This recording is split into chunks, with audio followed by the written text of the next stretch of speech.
10 years ago, when the movie An Inconvenient Truth came out, the single most criticized scene in that movie was an animated scene showing that the combination of sea level rise and storm surge would put the ocean water into the 9/11 memorial site, which was then under construction. And people said, that's ridiculous. The movie, this movie tells very clear that this is a moral issue. The climate change is a moral issue. But I found this other sad part, that it's also, this fight is also between science and money. And people who believe their money is in danger because of science. Yes. Do you agree it's a sad part? Absolutely, and the way you put it is very precise. Some people who make a lot of money by using the sky as an open sewer do not want the average people to know that this threatens our future. And so they try to undermine the scientists, and they use false information to try to confuse people into believing the scientists are not telling the truth. It's deeply unethical. Okay. I found this sequel charged with a lot of hope. Yeah. Even though it starts telling us that you told us, you warned us about all that is happening right now. Do we need hope to keep this fight, or is there real hope to finish this fight? The hope is real, but yes, we need hope to finish the fight because of who we are as human beings. If we just fall into despair, as some people are tempted to do, then that can be paralyzing and people don't take action. And in this case, the hope is legitimate and real. It's amazing that the engineers and the technologists have figured out how to make electricity from the sun much cheaper than anyone ever thought it could be. And we get enough energy from the sun in 1 hour to supply the entire global economy for a full year. So as we get better at using it efficiently, we can stop with all the pollution that's threatening our future.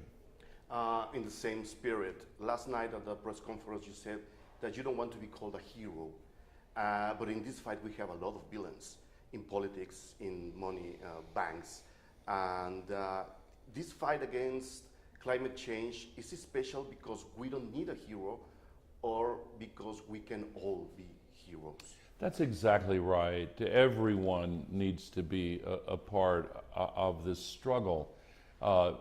No one person can do it. No one person can stop it, certainly not Donald Trump.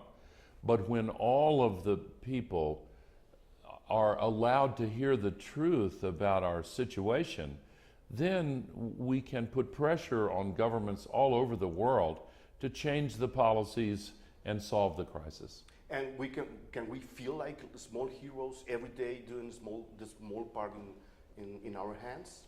I think that there are millions of heroes when parents take such care with their children to teach them correctly, and when they take care with the environment to protect it.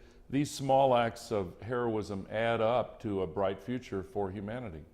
And I found very interesting the connection between climate change and civil wars and migration. Science fiction warned us about that. Yeah. Since, I don't know, from the 50s. Yes. Are we there already? How can you balance in your work the hope that we were talking about in the beginning with this huge warning sign that we are now finding that it's true? Yes, the next few decades will be a challenge for the courage and character of humanity.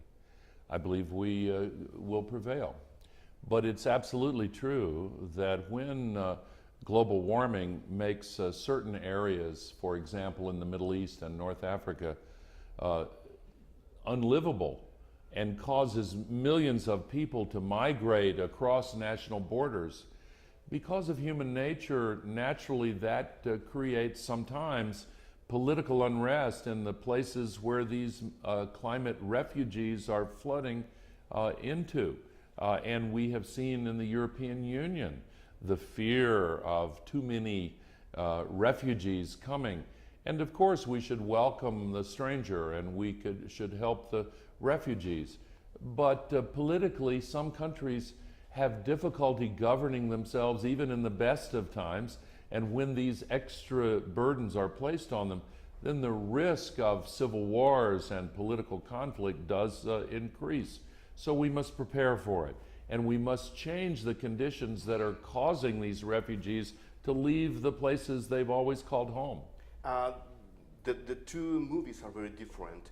The one is almost the whole conference, and this one is totally different. Did you have any narrative decisions around how we were seeing the information and the data and the scenes, the images? Did you participate in that? How deeply? The directors of this movie, Bonnie Cohen and John Schenck, have a so-called cinema verite style. I had to look that up in the dictionary, but I know what it is now. It means they follow me around for 2 years everywhere I go. But it is a very different style. This was a choice made by the directors, and I'm biased, but I think the directors have done a wonderful job. Okay, thank you very much for the interview, Mr. Gore. Dodgers or Astros for the World Series? Well, are the Yankees out of it? They're gone, yeah. I'm sorry to tell you that. Well, I don't have a favorite among either team yet, but I'm going to sit down with my grandson and make a choice. Nice. Thank you very much. Gracias a usted.